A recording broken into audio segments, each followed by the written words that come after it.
సుహాసినికి Maithili tiffin తినిపించి వెళ్ళిపోతుంది. నాకే గనక కూతురున్నుంటే మైథిలి ఎలా చూసుకుంటుందో, నా కూతురు కూడా నన్ను అలానే చూసుకునేది అని సుహాసిని మనసులో అనుకుంటూ ఉంటుంది. ఆంటీ, మిమ్మల్ని అడిగేది, ఆ మైథిలి ట్రాప్లో మీరు పడిపోయారా ఏంటి అని చెప్పి త్రిష అడుగుతూ ఉంటుంది. ఈ సుహాసిని ట్రాప్ చేసేవాళ్ళు ఇంకా పుట్టలేదు త్రిష అని చెప్పి సుహాసిని చెప్తూ ఉంటుంది. ఆంటీని చూస్తుంటే ట్రాప్లో పడిపోయినట్టే ఉన్నారు. ఆంటీని ఏదో ఒకటి చేసి మైథిలి ట్రాప్ నుంచి తప్పించాలి అని త్రిష మనసులో అనుకుంటూ ఉంటుంది. మరొక వైపు జానకమ్మ ఇంటికి ఒక అమ్మాయి వస్తూ ఉంటుంది. ఆ అమ్మాయికి లీలాకృష్ణ డాష్ ఇస్తాడు. దాంతో ఆ అమ్మాయి చేతిలో ఉన్న ఫైల్ కింద పడిపోతుంది. అబ్బా, అమ్మాయి ఎంత అందంగా ఉందో అని చెప్పి లీలాకృష్ణ ఆ అమ్మాయిని చూసి మనసులో అనుకుంటూ ఉంటాడు. కింద పడ్డ ఫైల్ తీసి ఆ అమ్మాయికి ఇచ్చి, ఎవరండి మీరు, ఈ ఇంటికి ఎందుకు వచ్చారు అని లీలాకృష్ణ అడుగుతూ ఉంటాడు. సుహాసిని గారిని కలవటానికి వచ్చాను అని ఆ అమ్మాయి చెప్తూ ఉంటుంది. సుహాసిని గారిని కలవటానికి వచ్చావా? అంటే మా సిస్టరు మీరెక్కడుంటారు అని లీలాకృష్ణ అడుగుతూ ఉంటే అప్పుడే శుభప్రద వచ్చి వల్లకళ్ళ ఉంటుంది. నీకు అవసరమా అని చెప్పి అంటూ ఉంటుంది. మన సుహాసిని కోసం వచ్చిందంట, రండి సుహాసిని దగ్గరకు తీసుకెళ్తాను అని చెప్పి లీలాకృష్ణ ఆ అమ్మాయిని ఇంట్లోకి తీసుకెళ్లి సిస్టరు సిస్టరు అని పిలుస్తూ ఉంటే సుహాసిని బయటికి వచ్చి ఏంటన్నయ్యా అని చెప్పి అడుగుతూ ఉంటుంది. ఈ అమ్మాయి ఎవరో చూడు, నీకోసమే వచ్చిందంట అని చెప్పి లీలాకృష్ణ చెప్తూ ఉంటాడు. హాయ్ స్వాతి, ఎప్పుడొచ్చావు అని చెప్పి సుహాసిని అడుగుతూ ఉంటుంది. ఇప్పుడే వచ్చాను మేడం అని చెప్పి ఆ అమ్మాయి చెప్తూ ఉంటే సరే రా కూర్చో అని చెప్పి సుహాసిని చెప్తుంది. ఇక అందరూ కూడా ఆ అమ్మాయి మాటలు విని హాల్లోకి వస్తారు. స్వాతి, వీడే నా కొడుకు ఉత్తమ్, జానకరామయ్య గ్రూప్ ఆఫ్ కంపెనీకి CEO. ఈ అమ్మాయి నా కోడలు మైథిలి అని సుహాసిని పరిచయం చేస్తూ ఉంటే నమస్తే సార్, నమస్కారం మేడం అని చెప్పి స్వాతి చెప్తూ ఉంటుంది. నాన్న ఉత్తమ్, మన కంపెనీకి మేనేజర్గా అపాయింట్ చేశాను అని చెప్పి సుహాసిని చెప్తూ ఉంటుంది. ఇక అప్పుడే జానకమ్మ వస్తుంది. ఈవిడే జానకమ్మ గారు అని త్రిష చెప్తూ ఉంటుంది. ఈ అమ్మాయి ఎవరు అని చెప్పి జానకమ్మ అడుగుతూ ఉంటే మన ఖైరతాబాద్ బ్రాంచ్కి మేనేజర్ అంట అత్తమ్మోరు అని చెప్పి లీలాకృష్ణ చెప్తూ ఉంటాడు. చూడమ్మాయి, ఇంతకుముందు ఉన్న మేనేజరు లెక్కల్లో అవకతవకలు చూపించాడు, అందుకే నిన్ను అపాయింట్ చేశాము, నువ్వైనా కాస్త జాగ్రత్తగా ఉండు అని జానకమ్మ చెప్తూ ఉంటే మీరు నా పైన పెట్టుకున్న నమ్మకాన్ని నేను ఉమ్ము చేసుకోను, మీరు నాపై పెట్టుకున్న నమ్మకాన్ని నిలబెట్టుకుంటాను, నన్ను బ్లెస్ చేయండి అని చెప్పి స్వాతి జానకమ్మ కాళ్ళ మీద పడుతుంది. దీర్ఘ సుమంగళి భవ అని జానకమ్మ అంటుంది. అవును స్వాతి, ఫ్యామిలీతో షిఫ్ట్ అయిపోయావా, నీది వైజాగ్ అని చెప్పావు కదా అని చెప్పి సుహాసిని అడుగుతూ ఉంటుంది. నాకు నా భర్తకి డివోర్స్ అయ్యాయి మేడం, ఒంటరిదాన్ని, పిల్లలు కూడా లేరు, ఒక్కదాన్నే షిఫ్ట్ అయ్యాను అని చెప్పి స్వాతి చెప్తుంది. ఇదంతా చూసి లీలాకృష్ణ పరవశించిపోతూ ఉంటాడు. సరే స్వాతి, రేపు ఆఫీస్లో కలుద్దాం అని సుహాసిని చెప్పడంతో సరే మేడం నేను వెళ్ళొస్తాను అని చెప్పి స్వాతి వెళ్ళిపోతూ ఉంటుంది. ఇక అప్పుడే లీలాకృష్ణ కూడా తనకి ఫోన్ వచ్చినట్టు యాక్ట్ చేస్తూ బయటికి వెళ్తాడు. లీలాకృష్ణ వెనకే శుభప్రద, మైథిలి ఇద్దరు కూడా బయటికి వస్తారు. స్వాతి గారు, ఒక నిమిషం ఆగండి, మీరు లోపల చెప్పింది నిజమా అని లీలాకృష్ణ అంటూ ఉంటాడు. ఏ విషయం గురించండి అని స్వాతి అడుగుతూ ఉంటుంది. మీకు భర్త లేడు, ఒంటరి వాళ్ళని చెప్పారు కదా, దాని గురించి అని లీలాకృష్ణ అంటూ ఉంటే అవునండి అని చెప్పి స్వాతి చెప్తూ ఉంటుంది. ఈ పాడు ప్రపంచం మీరు ఒంటరిగా ఉంటే చూడలేవదండి, అందుకనే మీకు ఒక లైఫ్ ఇచ్చేద్దాం అనుకుంటున్నా అని లీలాకృష్ణ చెప్తూ ఉంటాడు. ఏం మాట్లాడుతున్నారండి, నాకంటే భర్త లేడు, మీకు బంగారం లాంటి భార్య ఉంటే మీరు నాకు లైఫ్ ఇవ్వటం ఏంటి అని స్వాతి అడుగుతూ ఉంటుంది. మీ మెడలో తాళి కట్టి మిమ్మల్ని భార్యని చేసుకుందాం అనుకుంటున్నానండి అని చెప్పి లీలాకృష్ణ చెప్తూ ఉంటే మీకు భార్య ఉంది కదండి అని చెప్పి స్వాతి అంటుంది. అది భార్య కాదు, నైఫు, దాని మొహం చూసారా, ఎప్పుడు కూడా ఏడుపు గొట్టు మొహం వేసుకొని ఉంటుంది, సంతలో చింతకాయలు అమ్ముకునే దానిలా అని లీలాకృష్ణ అంటూ ఉంటాడు. దానికి పిల్లలు లేరు, గొడ్రాలు అని లీలాకృష్ణ చెప్తూ ఉంటే ఆ మాటలు విన్న మైథిలి, చిచి ఈయన మనిషైనా, భార్య గురించి అంత చండాలంగా పరాయి వాళ్ళతో ఎలా చెప్తున్నాడో చూడు అని చెప్పి మనసులో అనుకుంటూ ఉంటుంది. మీరేంటండి ఆవిడ గురించి అలా చెప్తున్నారు, ఆవిడ చూడటానికి దేవతలా ఉంది అని చెప్పి స్వాతి అంటూ ఉంటుంది. అవన్నీ నాకు తెలియదు స్వాతి గారు, మిమ్మల్ని పీకల్లోతూ ప్రేమిస్తున్నాను, లవ్ ఎట్ ఫస్ట్ సైట్, మీరు కాదంటే చచ్చిపోతాను అని లీలాకృష్ణ చెప్తూ ఉంటాడు. చచా, అలాంటి మాటలు మాట్లాడతారేంటండి అని చెప్పి స్వాతి అంటూ ఉంటుంది.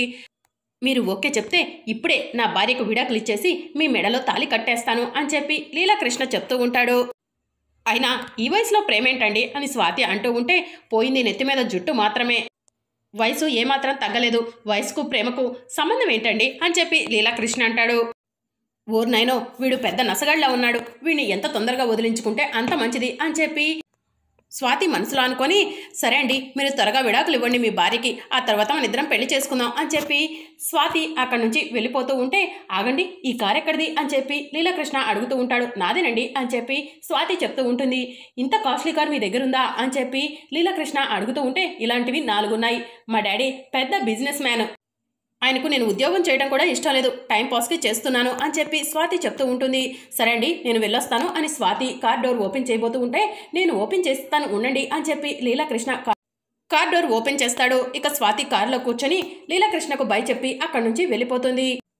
పెద్ద డబ్బున్న ఫిగర్లా ఉంది, పడితే కొడితే ఇలాంటి వాళ్ళనే కొట్టాలి అని చెప్పి లీలాకృష్ణ మనసులో అనుకుని వెనక్కి తిరిగేసరికి, ఒరే లీలాకృష్ణ అని చెప్పి శుభప్రద గట్టిగా అరుస్తుంది.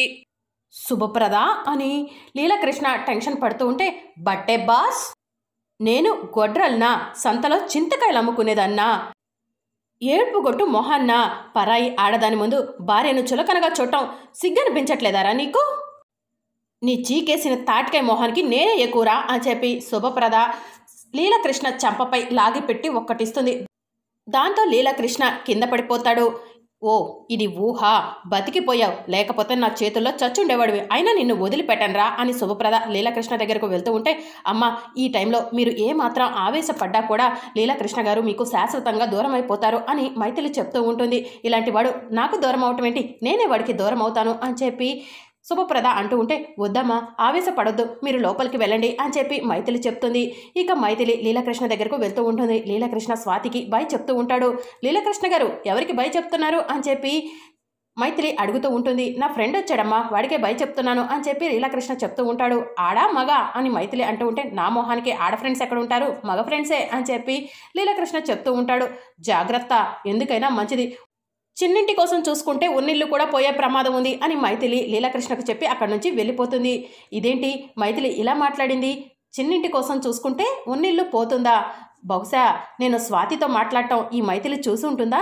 చూస్తే చూసుకొని నాకేంటి, అతి త్వరలో శుభప్రదతో విడాకుల డాక్యుమెంట్స్ మీద సంతకాలు పెట్టించి అవి స్వాతికి చూపించి స్వాతిని పెళ్లి చేసుకోవాలి అని చెప్పి లీలాకృష్ణ మనసులో అనుకుంటాడు. ఇక శుభప్రద ఏడ్చుకుంటూ రూమ్లోకి వచ్చి లీలాకృష్ణ స్వాతితో చెప్పిన గొడ్రాలు, ఏడుపుగొట్టు మొహంది అన్న మాటలను గుర్తు తెచ్చుకొని బాధపడుతూ ఉంటుంది. ఇక అప్పుడే మైథిలి వస్తుంది. అమ్మ, మీరు ఏడవకూడదమ్మా, ధైర్యంగా ఉండాలి, ఆ లీలాకృష్ణలో మార్పు రావాలి అని చెప్పి మైథిలి చెప్తూ ఉంటుంది.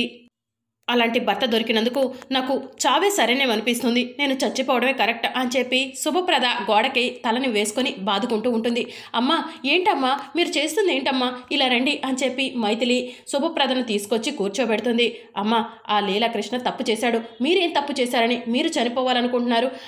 ఆ లీలాకృష్ణ చేసిన తప్పును లీలాకృష్ణకు తెలిసేలా చేయాలి, మీలాంటి భార్య దొరికినందుకు అతను గర్వపడేలా చేయాలి.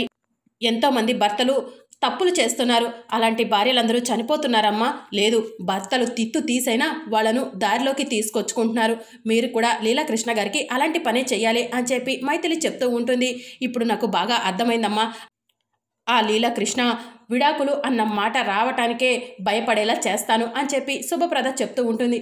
ఇప్పుడు మీరు కరెక్ట్గా ఆలోచిస్తున్నారమ్మా అని చెప్పి మైథిలి చెప్తూ ఉంటుంది. నాకు కూతురు ఉండుంటే గనక నీలాగే ఆలోచించేదేమో, నీలాగే నాకు ధైర్యం చెప్పేదేమో అని శుభప్రద అంటూ ఉంటే, ఎవరన్నారమ్మా నేను నీ కూతుర్ని కాదని, నువ్వు నన్ను 9 మాసాలు మోసి కనకపోయి ఉండొచ్చు, కానీ నేను మీ కూతుర్నేనమ్మా అని మైథిలి అంటూ ఉంటే శుభప్రద మైథిలిని హగ్ చేసుకొని సంతోషపడుతూ ఉంటుంది.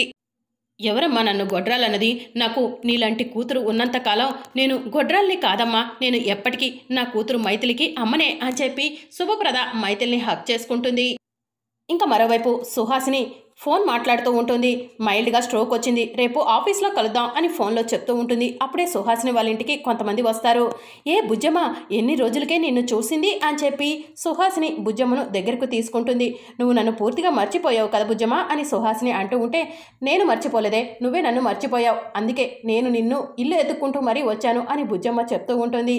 సరేలే కానీ ఇలా కూర్చో, అందరినీ పిలుస్తాను, అత్తయ్య గారు, మైథిలి, ఉత్తమ్ అందరూ రండి అని సుహాసిని పిలుస్తూ ఉంటే అందరూ కూడా వస్తారు. అత్తయ్య గారు, తను నా best friend Bujjamma, first class నుంచి డిగ్రీ వరకు కలిసి చదువుకున్నాం, పెళ్ళైన తర్వాత తను వైజాగ్ వెళ్ళిపోయింది, నేను ఇటు వచ్చాను, ఆ తర్వాత మళ్ళీ కలుసుకోలేదు, ఇప్పుడే కలుసుకున్నాం అని సుహాసిని చెప్తూ ఉంటుంది. మరి అప్కమింగ్ ఎపిసోడ్లో ఏం జరగబోతుందో తెలుసుకోవాలనుకుంటున్నారా? అయితే ఛానల్ను సబ్స్క్రైబ్ చేసుకొని సపోర్ట్ చేయడం మర్చిపోకండి. Thank you for watching.